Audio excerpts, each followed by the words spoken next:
Hello everyone. Today we are going to discuss Semester 7 Civil Engineering Pro, Metro System and Engineering. একটা শহর মানে কি শুধু রাস্তাঘাট আর বড় বড় বাড়ি না শহর মানে হলো গতি আর সেই গতির হৃদস্পন্দনটাই হলো মেট্রো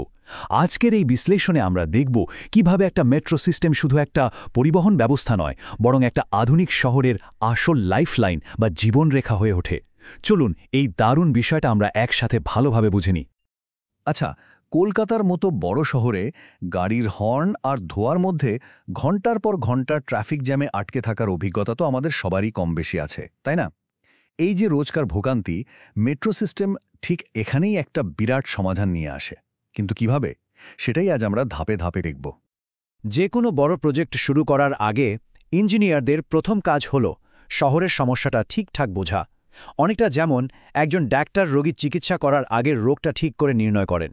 আগে তো জানতে হবে শহরের পরিবহন ব্যবস্থার নারীটা ঠিক কোথায় দুর্বল আর সেই দুর্বলতা সারাতে ঠিক কতখানি ক্ষমতা সম্পন্ন একটা সিস্টেম আসলে দরকার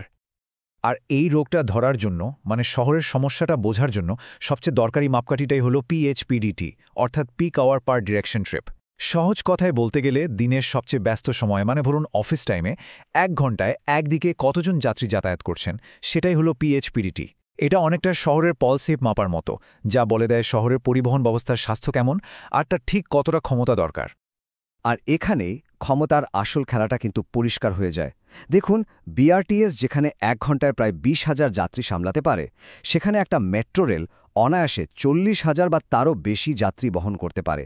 ব্যাপারটা অনেকটা এরকম যদি শহরের ট্রাফিক একটা ব্লক হয়ে যাওয়া আর্টারি হয় তাহলে বিআরটিএস হলো একটা স্টেন্ট বসানোর মতো কিন্তু মেট্রো হলো একটা কমপ্লিট বাইপাস সার্জারি যা শহরের রক্ত সঞ্চালনকে পুরোপুরি স্বাভাবিক করে দেয় তাহলে সবকিছু শোনার পর মূল প্রশ্নটা কি দাঁড়ালো একটা শহরের পরিবহন ব্যবস্থার ক্ষমতা মাপার প্রধান এককটা কি বেশ এতক্ষণে তো এটা পরিষ্কার যে মেট্রো কেন দরকার কিন্তু প্রশ্ন হল মেট্রো লাইনটা ঠিক কোন রাস্তা দিয়ে যাবে এই অসম্ভব জটিল সিদ্ধান্তটা নেওয়া হয় কিভাবে চলুন এবার সেই পরিকল্পনার ভেতরে ঢোকা যাক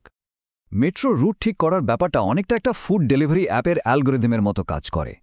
ভাবুন তো অ্যাপ যেমন শহরের বড় বড় রেস্টুরেন্ট থেকে আপনার বাড়িতে খাবার পৌঁছে দেওয়ার জন্য সবচেয়ে সেরা রাস্তাটা খুঁজে বের করে ইঞ্জিনিয়াররাও ঠিক তেমনই এই 4টে ধাপের মাধ্যমে সবথেকে কার্যকর রুটটা ঠিক করেন প্রথমে ডিম্যান্ড ফরকাস্টিং করে বোঝা হয় ভবিষ্যতে কত যাত্রী হবেন তারপর রাউট অ্যালাইনমেন্ট দিয়ে সেরা রাস্তাটা বাছা হয় এরপর টেকনোলজি চয়েসের মাধ্যমে সঠিক ট্রেন আর সিগন্যাল সিস্টেম ঠিক করা হয় আর সবশেষে ইমপ্লিমেন্টেশন স্ট্র্যাটেজি দিয়ে পুরো নির্মাণের পরিকল্পনাটা সাজানো হয় রুট ঠিক করার সময় একটা সবচেয়ে বড় প্রশ্ন সামনে আসে লাইনটা কি রাস্তার উপর দিয়ে যাবে মানে এলিভেটেড হবে নাকি মাটির তলা দিয়ে মানে আন্ডারগ্রাউন্ড সিদ্ধান্তের মূলে থাকে একটাই জিনিস খরচ ভাবা যায় আন্ডারগ্রাউন্ড মেট্রো বানানোর খরচ কিন্তু এলিভেটেডের চেয়ে প্রায় 2.5 গুণ বেশি তাই যেখানে রাস্তা যথেষ্ট চওড়া সেখানে সাধারণত কম খরচের এলিভেটেড লাইনই বেছে নেওয়া হয় আর এখানেই তো ইঞ্জিনিয়ারিংয়ের আসল মজাটা একটা ছোট্ট উদাহরণ দিই মাটির নিচে টানেল কাটার জন্য যে বিশাল টানেল বোরিং মেশিন বা কিবিএম ব্যবহার করা হয় সেটাকে মসৃণভাবে ঘোরানোর জন্য পথের বাঁক বা কার্ভের ব্যাসার্ধ কমপক্ষে 400 মিটার হওয়া দরকার এই ধরনের ছোট ছোট কিন্তু অত্যন্ত গুরুত্বপূর্ণ বিষয়গুলোই পুরো প্রজেক্টের ভাগ্য ঠিক করে দেয় তাহলে এবার ভাবুন তো মেট্রো লাইন মাটির নিচে হবে না উপরে এই সিদ্ধান্তের পেছনে সবথেকে বড় ফ্যাক্টর কোনটা একটা মেট্রো প্রজেক্ট মানে হাজার হাজার কোটি টাকার ব্যাপার প্রশ্ন হলো এত টাকা আসে কোথা থেকে এবার আমরা এই মেগা প্রজেক্টের অর্থনৈতিক দিকটা একটু ভালো করে দেখব দেখুন মেট্রোর খরচকে না মোটামুটি দুটো বড় ভাগে ভাগ করা যায় একটা হলো ক্যাপিটাল কস্ট বা সিএপিএক্স যেটা হলো প্রজেক্টটা বানানোর জন্যে এককালীন বিপুল খরচ মানে জমি কেনা টানেল খোঁড়া ট্রেন কেনা এইসব আর দ্বিতীয়টা হলো অপারেশনাল কস্ট বা ওপিইএক্স মানে মেট্রোটা চালু রাখার জন্যে রোজকার খরচ যেমন ইলেকট্রিসিটি বিল কর্মীদের মাইনে আর মেরামতির কাজ এই অসম্ভব খরচের টাকাটা কিন্তু শুধু একটা জায়গা থেকে আসে না ব্যাপারটা অনেকটা আমাদের পাড়ার দুর্গাপূজার বাজেট সামলানোর মতো বুঝলেন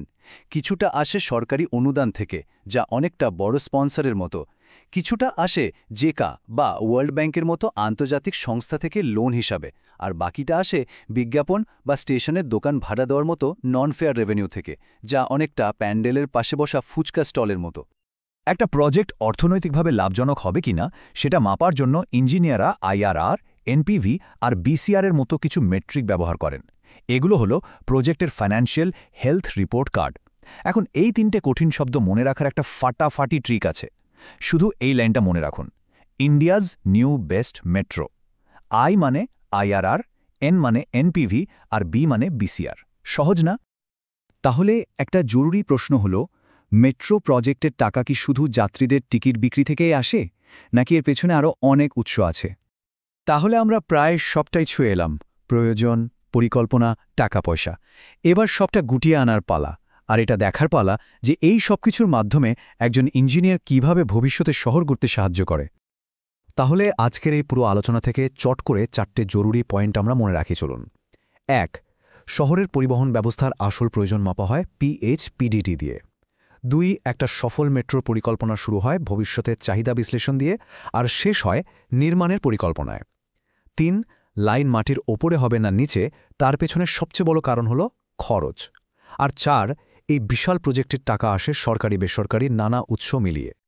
একজন সিভিল ইঞ্জিনিয়ারের কাজ কিন্তু শুধু ট্র্যাক বা টানেল বানানো নয়, তাদের আসল কাজ হলো লক্ষ লক্ষ মানুষের জীবনের গতি আর ভবিষ্যৎকে ডিজাইন করা। এই যে পড়াশোনা, এই যে কনসেপ্টগুলো, এগুলো শুধু কংক্রিটের কাঠামো বানানোর জন্য নয়, এগুলো হলো একটা টেকসই আর গতিশীল শহর তৈরির আসল চাবিকাঠি। আজকের ইঞ্জিনিয়ারদের কাজই ঠিক করে দেবে যে আগামী প্রজন্ম কতটা ভালো থাকবে। তাই এই আলোচনাটা শেষ করার আগে একটা প্রশ্ন রেখে যাই। আজকের একটা সঠিক পরিকল্পনা আগামী 50 বছরের জন্য আমাদের শহরকে ঠিক কীরকমভাবে গড়ে তুলতে পারে? এর উত্তর খোঁজার মধ্যেই কিন্তু লুকিয়ে আছে একজন সফল ইঞ্জিনিয়ার হয়ে ওঠার আসল অনুপ্রেরণা।